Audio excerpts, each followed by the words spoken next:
Hello everyone, welcome back to our channel. আশা করি তোমরা সবাই ভালো আছো, সুস্থ আছো। আর আমার আরও একটি নতুন ভিডিওতে আজকে তোমাদের অনেক অনেক স্বাগত। আর আজকে একটা মজাদার, দারুণ, দুর্দান্ত বলতে পারো, ডিফারেন্ট বলতে পারো, সব রকম মিলিয়ে একটা দারুণ রেসিপি হতে চলেছে, সেটাও আবার মায়ের হাতে। তো মায়ের হাতে রেসিপি বুঝতেই পারছো কতটা ভালো হতে চলেছে। আর এই রেসিপিটা কিন্তু মা একদিনে করছে না, এটা মা প্রায় এক সপ্তাহ ধরে আস্তে আস্তে করে রেসিপিটা আজকে ভালোভাবে তৈরি হবে। মানে এমন কোনো রেসিপি আছে যেটা এক সপ্তাহ ধরে বানিয়ে তারপরে লাস্টে সেটা খাওয়া হয়। তো কিভাবে বানাচ্ছি, কি পদ্ধতিতে বানাচ্ছি, সেটাই তোমাদের সাথে আজকে শেয়ার করব, যে এক সপ্তাহ ধরে রেসিপিটা বানিয়ে তারপরে কিভাবে স্পেশাল খাবারটা তৈরি হচ্ছে। আর আজকে মায়ের হাতে যে ফেমাস রেসিপিটা হতে চলেছে সেটা কিন্তু আটার রেসিপি। আর এখন যেহেতু শীতকাল, তো শীতকালে যে কোনো পিঠে বলো বা পায়েস বলো, খাওয়ার মজাই কিন্তু আলাদা। সেটা কিন্তু অন্য কোনো সিজনে সেই মজাটা হবে না। তো শীতকাল মানেই কিন্তু নানা ধরনের পিঠে, পায়েস। আর আজকে যে মা রেসিপিটা বানাবে সেটা তোমরা পিঠেও বলতে পারো বা পায়েসও বলতে পারো, মানে যে যেরকমভাবে আর কি নেবে। তো মায়ের হাতে দেখো আটার ডো আছে। তো আটার ডো থেকে একদম ছোট ছোট সাইজের মা আটা নিয়ে জাস্ট হাতে এভাবে লম্বা করে নিচ্ছে। তো নিচে দেখো আটার মধ্যেই কিন্তু এই যে ছোট ছোট পিঠেগুলো বানাচ্ছে, তো ওটা কিন্তু আটার মধ্যেই মা ফেলছে, মানে আটার মধ্যে যেন পুরো থাকে। আর যদি আটার মধ্যে না এগুলো রাখা হয় তাহলে কিন্তু একে অপরের গায়ে সবগুলো জড়িয়ে যাবে। তো সেই কারণে মা থালার মধ্যে কিছুটা পরিমাণ আটা নিয়ে নিয়েছে।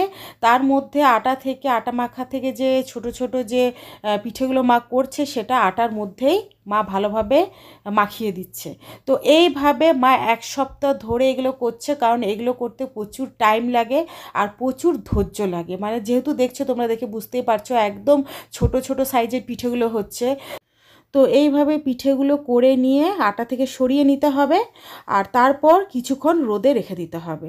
মানে আটার সহিত কিন্তু রোদে রাখা যাবে না, পিঠেগুলো আটা থেকে সরিয়ে নিয়ে তারপরে রোদে কিছুক্ষণ রেখে দেবে। তো এইগুলো প্রত্যেক দিন অল্প অল্প করে বানিয়ে অনেকগুলো একদিন হয়, কারণ এই পিঠেটা বানাতে কিন্তু অনেকটাই টাইম লাগে, একদিনের সম্ভব না। তো মা এই পিঠেগুলো প্রায় যতগুলো দেখছো পরিমাণ, প্রায় মা 5-6 দিন ধরে বানাচ্ছে, তারপরে এতগুলো এখন আজকে যে হয়েছে। তো আজকে হলে এই পিঠেগুলোর লাস্ট দিন, তো এই পিঠেটা আজকে পায়েস হবে, তারপরে আজকে খাওয়া হবে। তো মা দেখো আটা থেকে সরিয়েও নিয়েছে, আর এগুলো মা প্রত্যেক দিন রোদে একটু করে রেখে। তো পিঠেগুলো এইভাবে বানিয়ে একটু করে রোদে শুকিয়ে নেবে। তারপরে যদি কন্টেনারে রেখে দাও না, তো মাঝে মধ্যে কিন্তু পায়েস খাওয়া যাবে। আর চালের পায়েস তো ধরো আমরা খাচ্ছি, বা সেওয়ের পায়েস তো খাচ্ছি। তো এইভাবে তোমরা একবার পায়েস বানিয়ে খেয়ে দেখবে, একদম দুর্দান্ত খেতে লাগে। আর বেশি কিন্তু শীতকালেই বেশি ভালো লাগে। তো মা দেখো ওইদিকে কড়াই বসিয়ে দিয়েছে, আর কড়াইয়ের মধ্যে দিয়ে দিল কিছুটা পরিমাণ ঘি। তো তোমরা চাইলে সাদা তেলও দিতে পারো, কোনো অসুবিধা নেই, কিন্তু ঘি দিলে ঘিয়ের যে ফ্লেভারটা একটু বেশি ভালো লাগে খেতে। তো মা এখানে পরিমাণ মতন ঘি দিয়ে দিয়েছে। এরপরে যে মা পিঠেগুলো করে রেখেছে সেই পিঠেগুলো এই ঘিয়ের মধ্যে একদম লাল লাল করে ভেজে নেবে।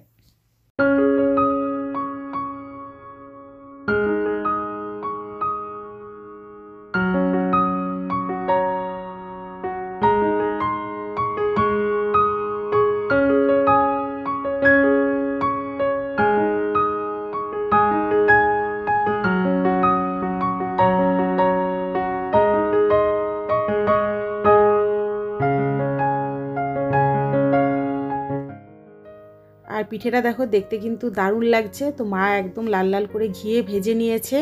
আর যখন পিঠেগুলো বানাবে তখন কিন্তু খেয়াল রাখবে আটার উপরে করবে, তা নাহলে কিন্তু একে অপরের গায়ে লেগে যাবে। আর খেয়াল রাখবে পিঠেগুলো কিন্তু বানাবার পরে একটু করে রোদে দিয়ে দেবে। তারপরে যদি কন্টেনারে রেখে দাও, তো মাঝে মধ্যে কিন্তু এরকম চটজলদি পায়েস বানিয়ে খাওয়া যাবে। তো পিঠেটা খুব ভালোভাবে ভাজা হয়ে গেছে। আর দুধটা মা আগে গাঢ় করে নিয়েছিল ফুটিয়ে। তো এরপরে মা দুধটা পায়েসের মধ্যে দিয়ে দেবে।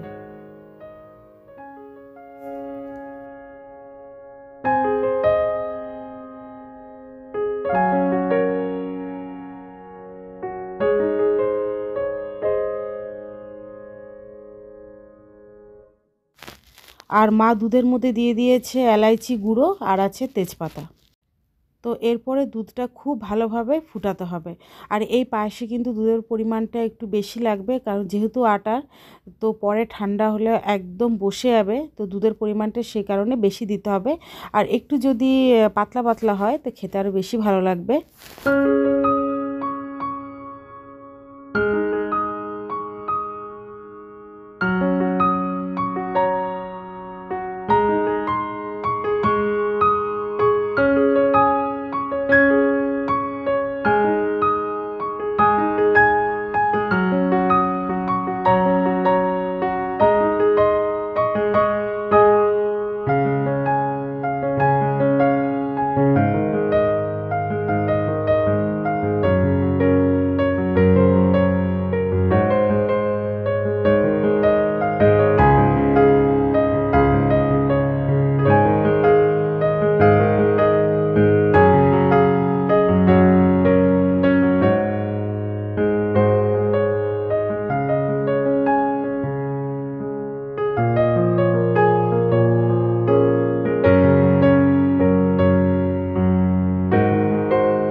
পায়েসটা খুব ভালোভাবে হয়ে গেছে। লাস্টে কিন্তু মা আরেকটু দুধ দিয়ে দিল যেন পায়েসটা ঠান্ডা হলে একদম জমে না যায়।